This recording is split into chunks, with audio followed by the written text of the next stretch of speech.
first little box up there, this is something that we mentioned last time. If you're looking at a linear function, for any linear function, the average rate of change over any length of input, in other words, the slope over any interval, is constant. We often think of that as the slope of the line. So the average rate of change over any length of interval is constant. And what I mean is from -3 to 1,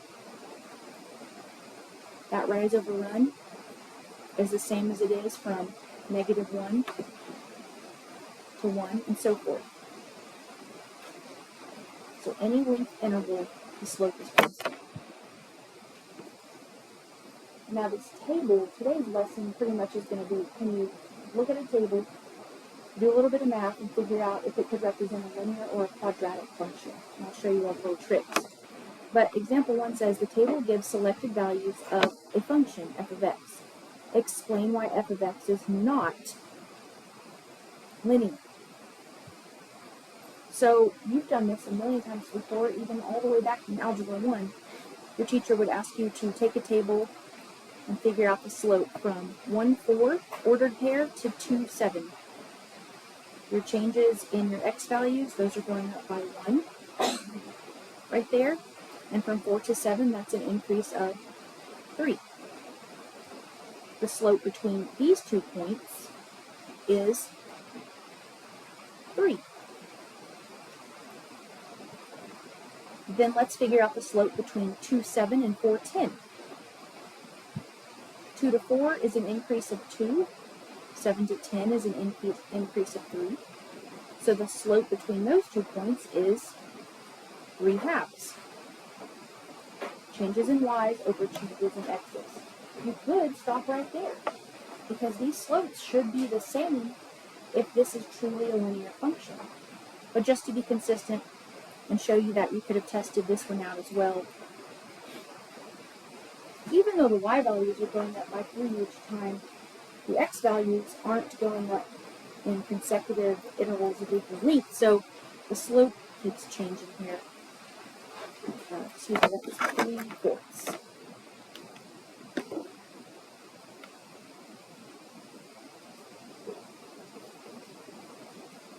The slope is not consistent.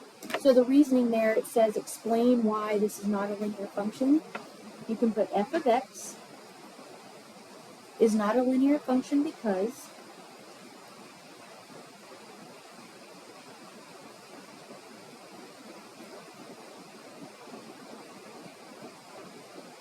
the rate of change is not constant.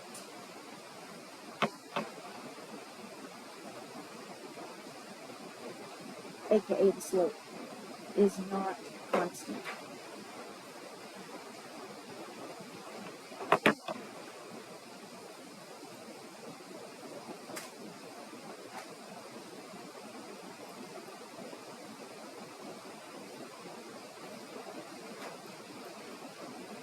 Alright, example 2. Consider the quadratic parent function, which is just x squared. G of x is x squared. Plain Jane parabola.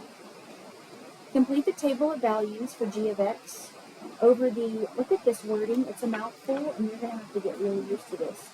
Consecutive equal length input value intervals. We're going to break that down and make sure you're comfortable with all of that jargon. Let's just pause for a second.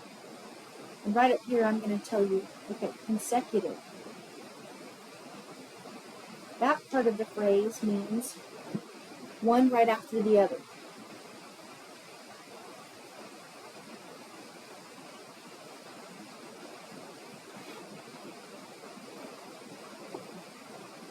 The part of the phrase that I highlighted here that's equal length,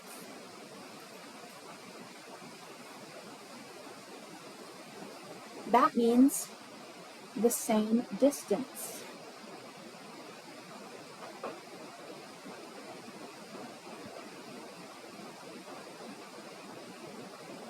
Input values are your x values. There's a reason I'm breaking down this really long phrase. Here is what all of that means, right here. Look at your input values. They are consecutive in that they're one right after the other, in the sense of, okay, what increase is it if I go from -3 up to -1?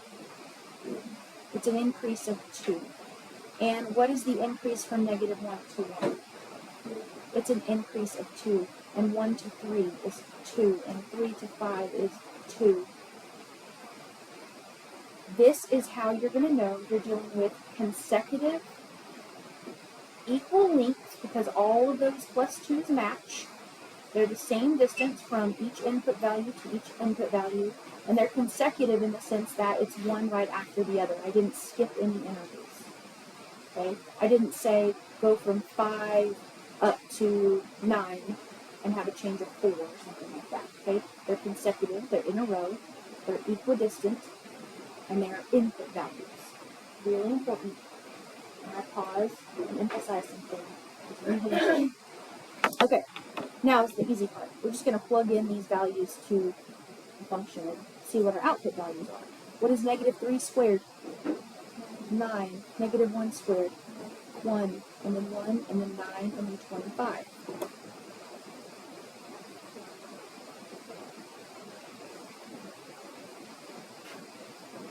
The point of what we're about to do is to show you something. I'll show you a shortcut later, but it's to show you how you're going to be able to look at a table and tell if it's quadratic or not. This one we know is quadratic because they told us. So here, let me illustrate this for you. Over here, on the interval from -3 to -1, we're going to use our skills from last class, and we're going to find the average rate of change from -3 to -1. So here's what that means. Here are your ordered pairs. So we need to do our change in y's over our changes in x's. So I'm going to do 1 minus 9, and I'm pointing all of this out to you, okay? 1 minus 9 over, right, kind of small, -1 minus a -3 is just -1 plus 3.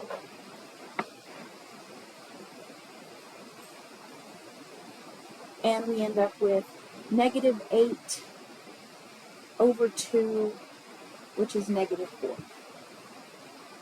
So if you're wondering what the heck just happened, I lost you. It says on the interval from -3 to -1, which over here is from this ordered pair to this ordered pair, find the slope. 1 minus 9 over -1 plus 3. And we get -4. Let's do that again, but now let's go from the interval -1 to 1. So 1 minus 1, that's y minus y, over 1 plus 1, which is your x minus your x value. That's 0 over, who cares, because 0 over anything is 0. Let's look at another interval. Let's look at the interval from x values 1 all the way up to x value 3. That's going to be 9 minus 1 over 3 minus 1.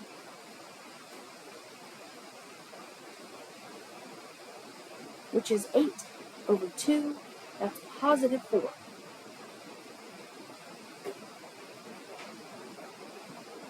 Let's now look at the interval from 3 to 5 over here. So that's 25 minus 9 over 5 minus 3.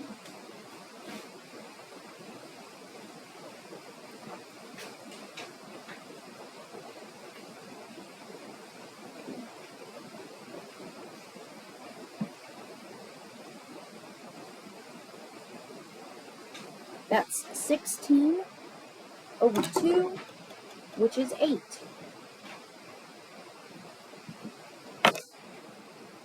You may not notice anything, that's okay.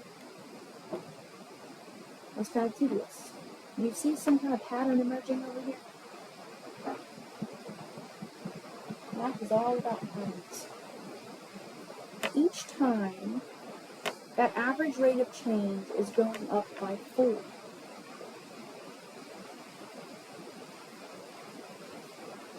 So we're about to write what do you notice about the average rates of change of g of x, specifically over consecutive equal length input intervals? That was this plus 2, plus 2, plus 2 that I showed you over here.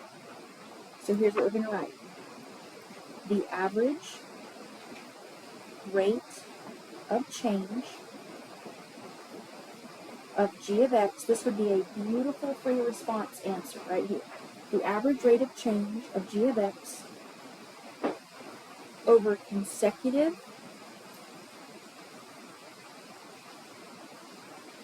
equal length input intervals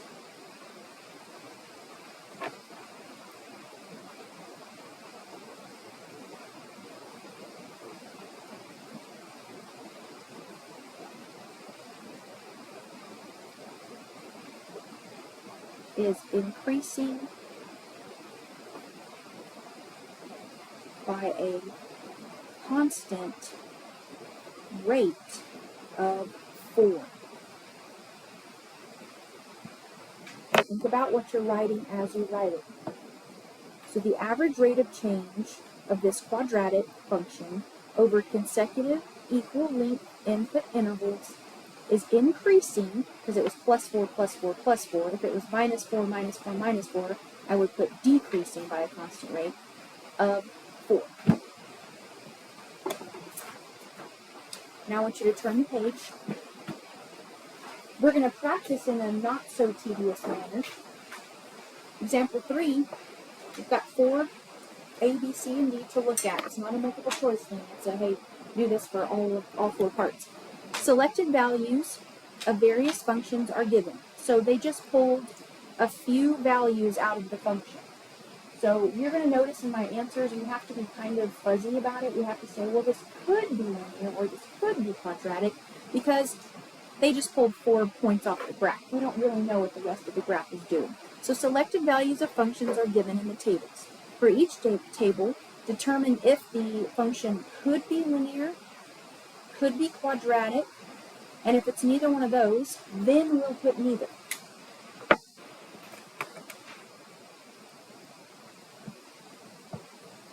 So let's look at A. The first thing I want to check for is, let's see if this is linear, because that's our old Algebra 1 skills. We can all do that. Let's see if this is linear.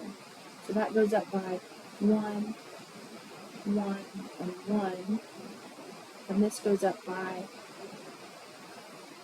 1, 2, and 5. Excuse me, 1, 3, and 5. You guys are watching.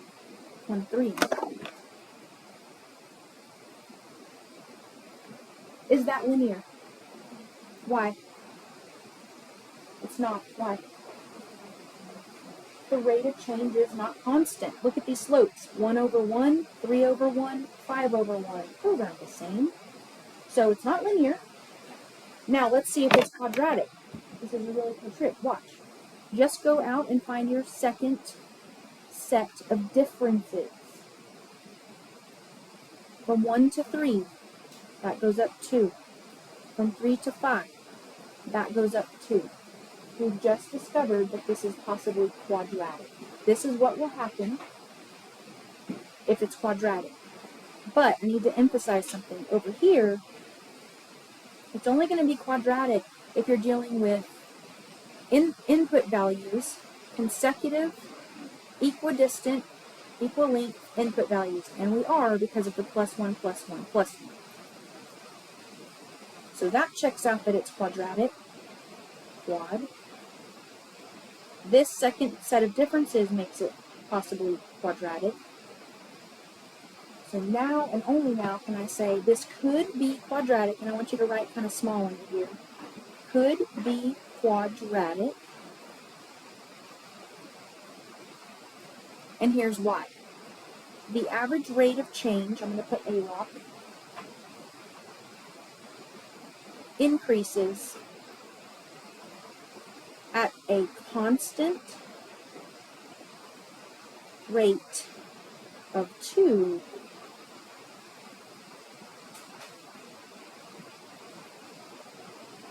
over consecutive intervals of equal length.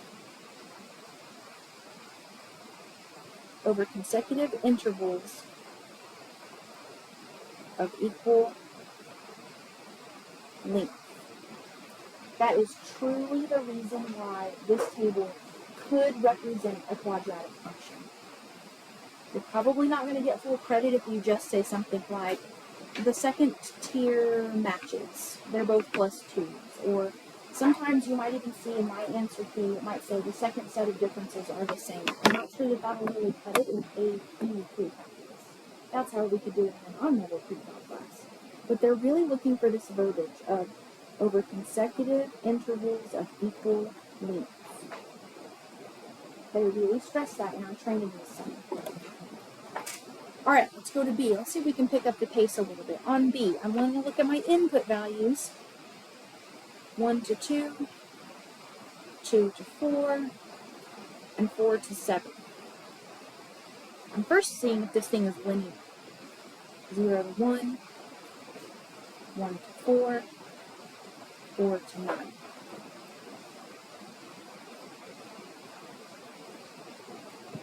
The slopes then would be 1 over 1, 3 over 2, 5 over 3. Those don't match each other. This is not linear. Could this be quadratic? I was hoping some of you would say yes, but the answer is no. Even though these all go up by 2, and that looks great, what's messing it up?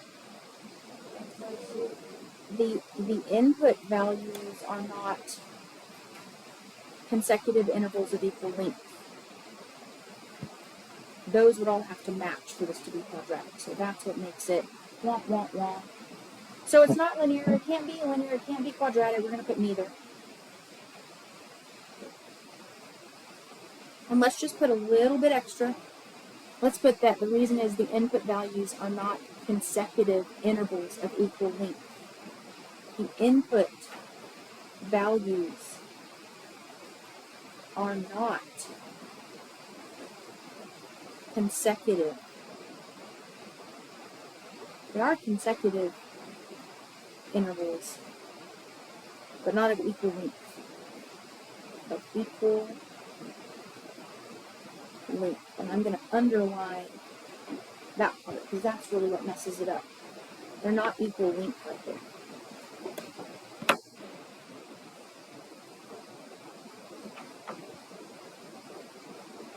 You try C. Don't look up at my screen. You try C. Check for linear. If it's not, check for quadratic. If it's not, then put neither.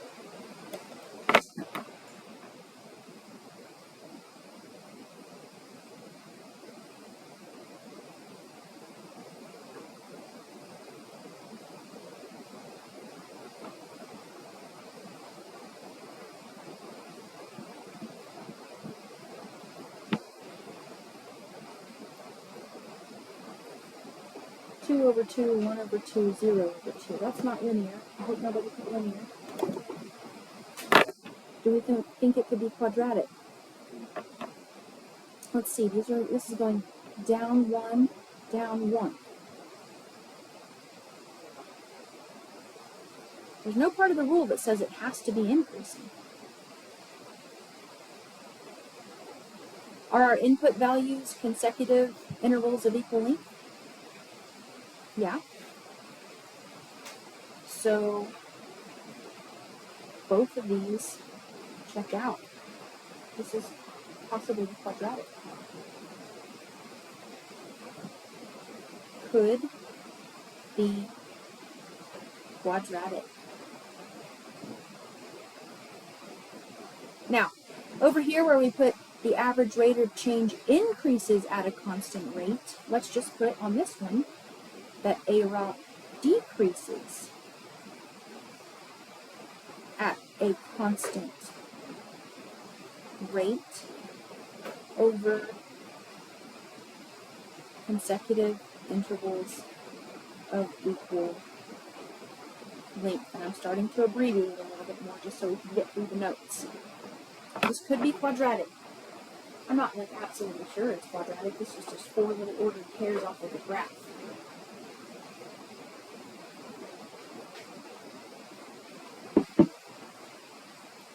let's check that last one.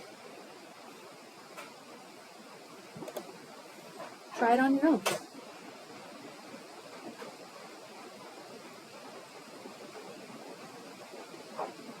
I've already discovered there's no way this thing can be quadratic because these all have to match if it's quadratic.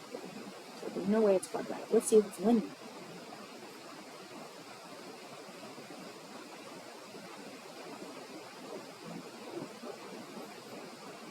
Is it? 1 over 1 is the same thing as 3 over 3, is the same thing as 5 over 5. It was all reduced to 1. So this could be linear.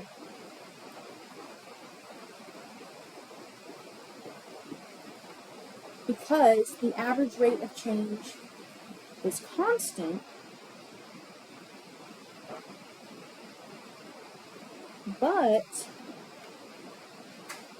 not over consecutive intervals of equal length.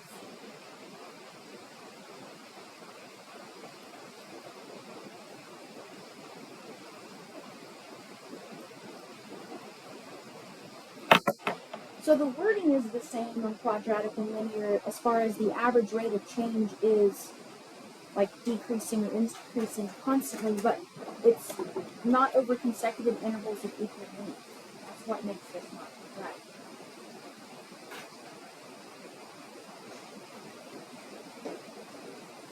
All of this ties into concavity. So here's a little memorized thing. Concave up. The average rate of change over equal length input intervals is always going to be increasing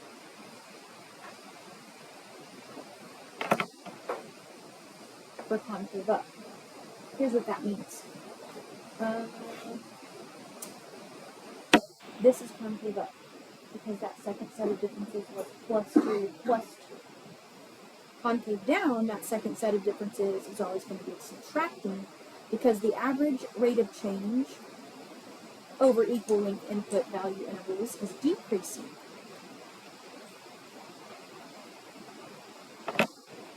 So if you're wondering what the heck all of that means, here's what it means right up here. We have an example of it. Because we were going down one each time, the average rate of change was decreasing at a rate, a constant rate. That graph would show some concave down. Alright, so let's just practice that on A, B, and C and do an assignment. Select values of the functions k, m, and p are given in the tables below. For each function, determine if the function could be concave up, could be concave down, or neither over its domain. If you're dealing with concavity, is there any way it has to be quadratic, at least for today's lesson, right? There's no way, like linear functions don't have concavity. So think about that. It's kind of embedded into the reasoning. So let's just see. All of these go up by 1/10.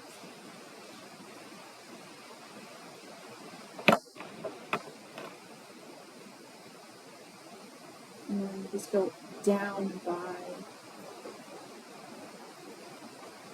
3, down by 2, down by 1. And then that second set of differences, at first glance it looked like, oh, those are decreasing, it's going to be concave down. But wait, we're not to the second set of differences yet. -3 to -2, what kind of changes that? That's actually an increase of 1.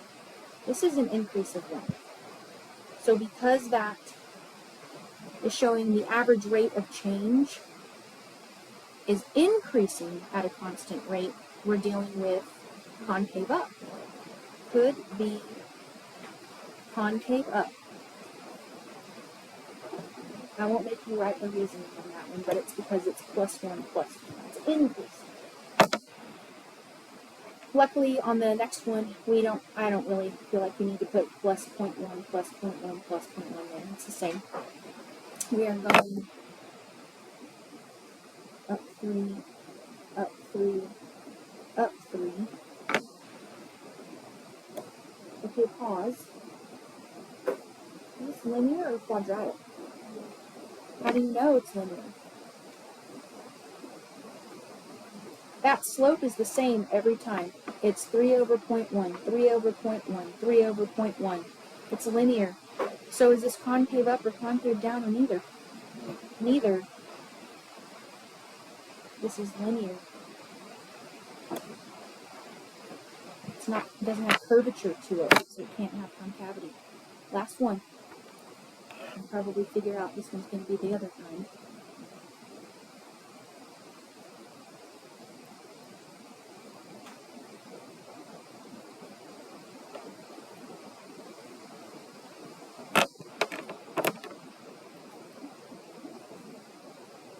Going up by 6, and then 4, and then 2, and the difference between 6 and 4 is -2.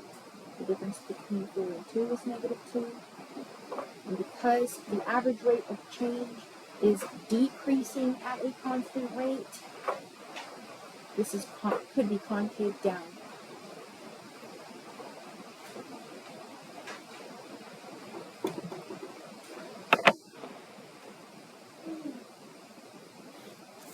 Let's look at the homework. Let me see if there's anything tricky.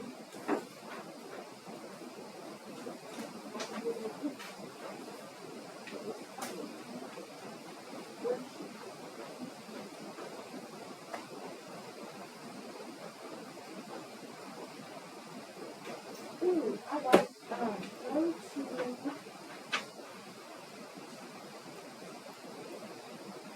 let's start with like number 10. Go to the back. And go back and do one. So this is assessing the same skills and what I just taught you in notes. I guess I should probably press stop on the video. Okay?